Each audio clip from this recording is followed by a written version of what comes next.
life can be pretty challenging sometimes. I think being a human being is, well, it's tough for pretty much everyone. It is difficult, often.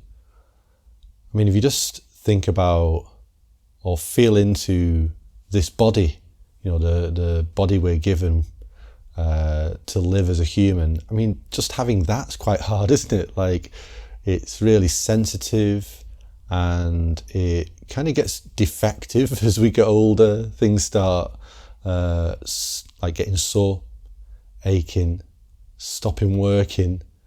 It gets old, it dies eventually. I mean, that's a pretty challenging physical situation to be in.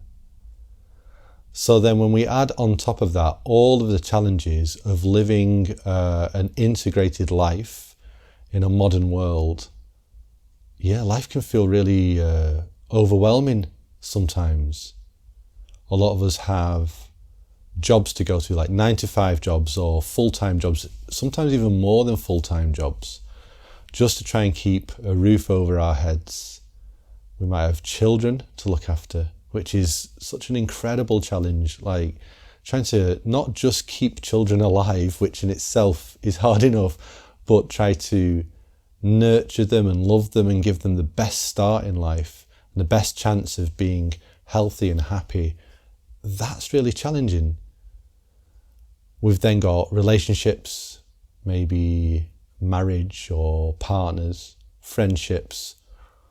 Like all of these things, they just kind of build up so that we can often find ourselves just always tending to the things in life and kind of recognizing that we don't have much time for ourselves.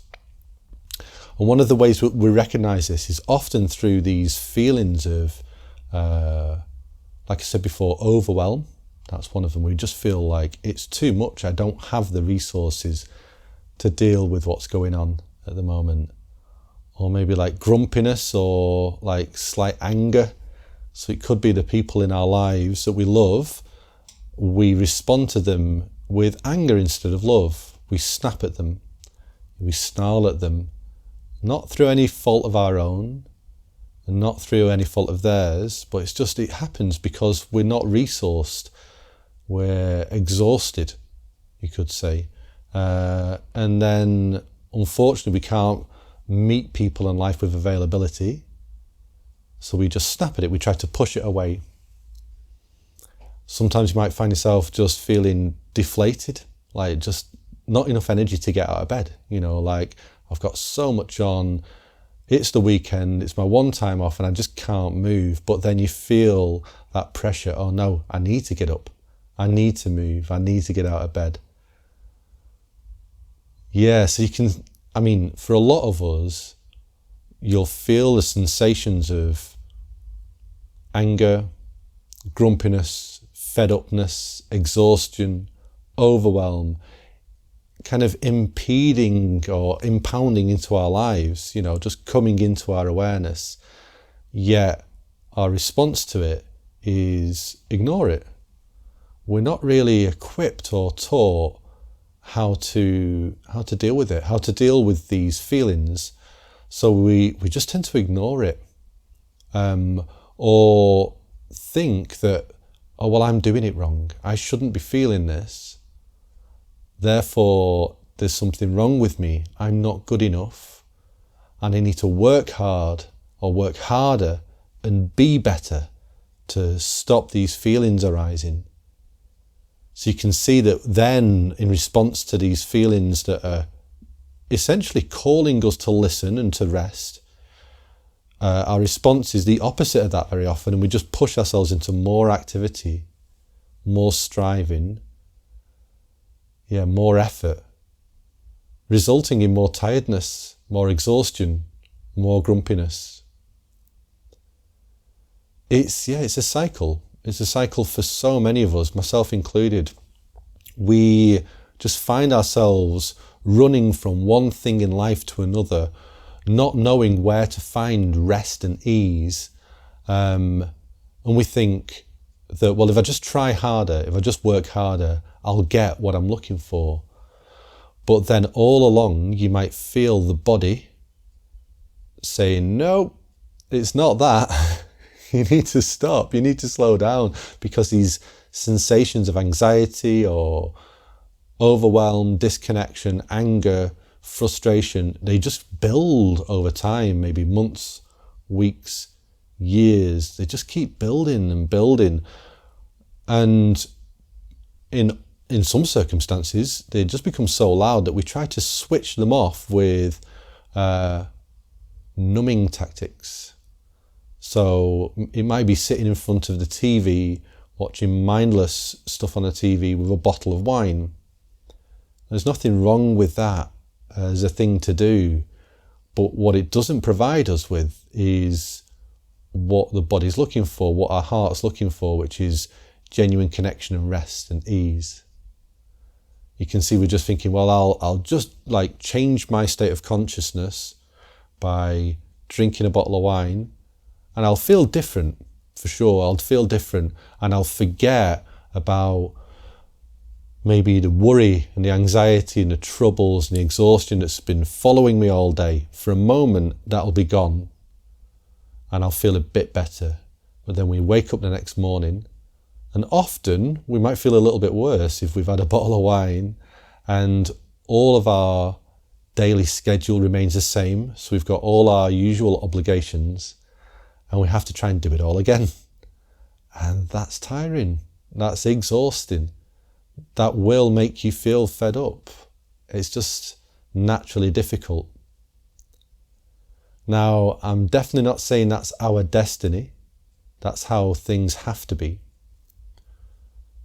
But unless we start listening to those messages from our body about our current state of being, how we feel, unless we start listening and tending to them, we're going to be stuck in this cycle of striving and effort, and a cycle of exhaustion and under-resourced activity in the world. Sometimes we just need to take a moment and just ask ourselves, what do I need right now? I'm feeling overwhelmed, like hopefully in a bit of a quiet space where you've got a little bit of time. I know some of you might be thinking, well, I don't have quiet space. I don't have time. I get that completely. Maybe go for a walk. Just get outside into a park where you just got a little bit of space for 10 minutes. And if you feel comfortable, you can maybe put your hand on your heart, but some people might find that a bit too much, a bit too hippie. They're a bit uncomfortable with it, but maybe just like hold your hands together or put your hand on your hand and just ask, what do I need right now? I'm feeling overwhelmed, exhausted, run down. This is too much. What do I need?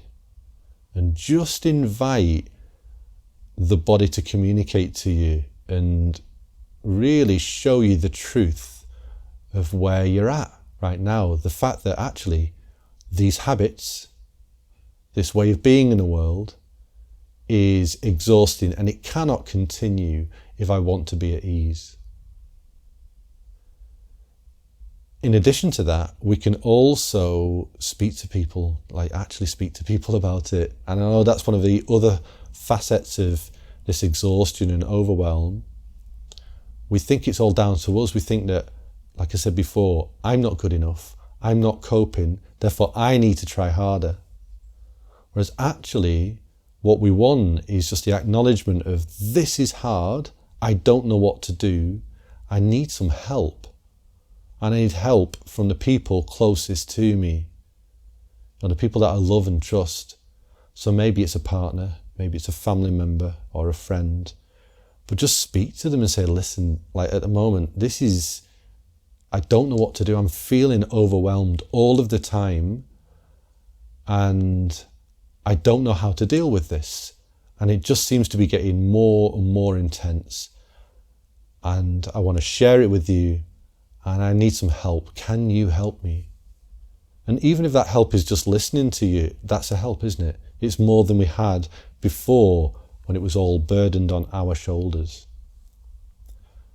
So we can begin to acknowledge that actually life is difficult. And I've been stuck potentially in a habit of trying and ignoring the way that I feel. And once we start to acknowledge the way that we feel, yes, it might be difficult, as in like it might feel really uncomfortable, but it then allows us the opportunity to change some things. Change some things very practically that can just give us a bit more space or a bit more freedom. Maybe all of the appointments that you have for the next 3 weeks that, after work as well as work itself, you look at your diary and you think, that's too much, I cannot deal with it. I feel too overwhelmed, I can't deal with it. And instead of, like we always have done, saying, well, I have to do it. I've just got to keep calm and carry on. I've just got to get through it. Instead of that, maybe we can give ourselves a permission to say, you know what, I'm going to cancel some of them. I'm just going to say to those people, listen, this is too much in a moment. I cannot do it. I'll get back to you when I can.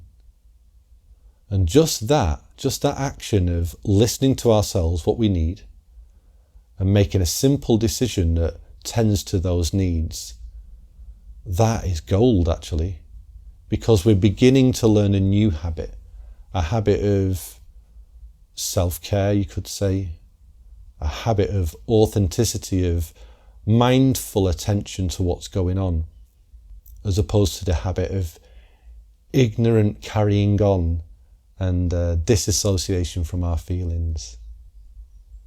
So if you are feeling like feelings of anger or fed upness or frustration, exhaustion, overwhelm, you're not the only one.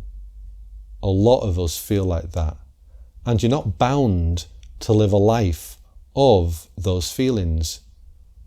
But we need to start listening to ourselves and what we need. And then being able to share those needs with those in our lives and making changes where they need to be made. And I guarantee if you start communicating this to others, communicating clearly the way that you feel and what you can do, what you can't do, what you need help with, the people that love you in your life, they will respond with love. I know we doubt it. The doubt is, oh no, actually they'll reject me, I won't get what I need. But most of the time, the people that love you will respond with love and they will help. So yeah, I mean, I'm just offering this as, well, it's in response to my own feelings, because I have those habits deep in my conditioning as well, that habit of just withdrawing and taking it all on myself and trying to fix myself all of the time, as opposed to feeling what I need in a moment and communicating with others and then changing things around. And I've been really lucky that I've been able to work with that and build new, healthier habits, but it's an ongoing process. I feel much more at ease, much more connected, much more in love with life than I ever have. And yet that old habit still kind of like it plays out in my conditioning. And it's a good reminder to myself to recognize that I and we're not alone in this.